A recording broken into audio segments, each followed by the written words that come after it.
நம்ம என்ன பார்க்க போகிறோம் அப்படின்னு சொல்லி பார்த்தீங்கன்னா, சுக்குமல்லி காஃபி வந்துட்டு வீட்டிலேயே எப்படி ரெடி பண்ணலாம்னு சொல்லி தான் பார்க்க போகிறோம். நம்ம எடுத்துக்கிட்டது வந்து ரெடிமேட் மிக்ஸ் தான் வாங்கியிருக்கோம். இதை வச்சு வீட்டில் எப்படி பண்ணலாம் அப்படின்னு சொல்லி பார்க்க போகிறோம். ஒரு பாத்திரத்தில் தண்ணி வந்து நல்லா கொதிக்க வச்சு எடுத்துக்கோங்க. தண்ணி இந்த மாதிரி நல்லா கொதிச்சுட்டு இருக்கும்போது நம்ம ஏற்கனவே வாங்கி வச்சுருந்த சுக்குமல்லி காஃபி பவுடர் இருக்கு இல்லையா, ரெடிமேட், அதை வாங்கி நல்லா கொதிச்சுட்டு இருக்க தண்ணியில் வந்துட்டு போடுங்க.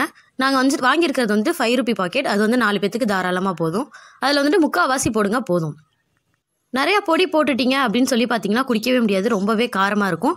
அதனால் வேணுங்கிற அளவு பார்த்து கம்மியாகவே போட்டுக்கோங்க. பவுடர் போட்டதுக்கப்புறம் நல்லா கொதிச்சு வரட்டும். நல்லா கொதிச்சிச்சு அப்படின்னா ஃப்ளேவர் வந்து ரொம்பவே நல்லாயிருக்கும். இந்த மாதிரி நல்லா கொதிச்சுட்ருக்கட்டும். இது மாதிரி நல்லா கொதிக்க விட்றதுனால என்ன ஆகும் அப்படின்னு சொல்லி பார்த்தீங்கன்னா, அந்த சுக்குமல்லியோட ஃப்ளேவர் வந்துட்டு தண்ணியில் வந்துட்டு நல்லா இறங்கி காரமாக இருக்கும்.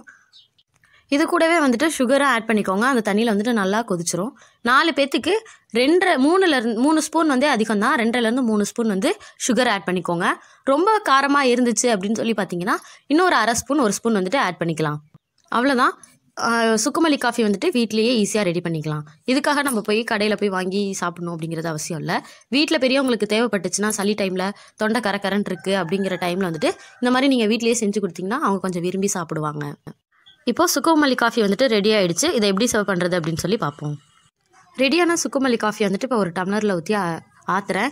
ஏன்னா ஓவர் ஹீட்டாக இருக்குது. இது வந்து கப்பில் ஊற்றும்போது பிடிக்க முடியாது. அதனால் நான் வந்துட்டு நல்லா ஆற வச்சு கொடுக்குறேன். ஓரளவுக்கு ஆறணும், அதுக்குன்னு ரொம்ப ஆற வைக்கக்கூடாது.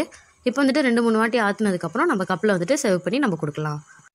இப்போ வந்துட்டு வீட்லேயே சிம்பிளாக ஈஸியாக ரெடி பண்ண சுக்குமல்லி காஃபி வந்து இப்போ ரெடி ஆகிடுச்சு.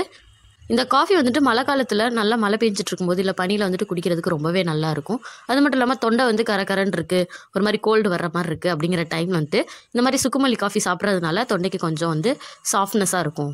இதில் என்னென்ன இன்க்ரீடியன்ட் இருக்குது அப்படின்னு சொல்லி பார்த்தீங்கன்னா, சுக்கு, மிளகு, வால்மிளகு, திப்பிலி, அதிமதுரம், மல்லி, இந்த ப்ராடக்ட்லாம்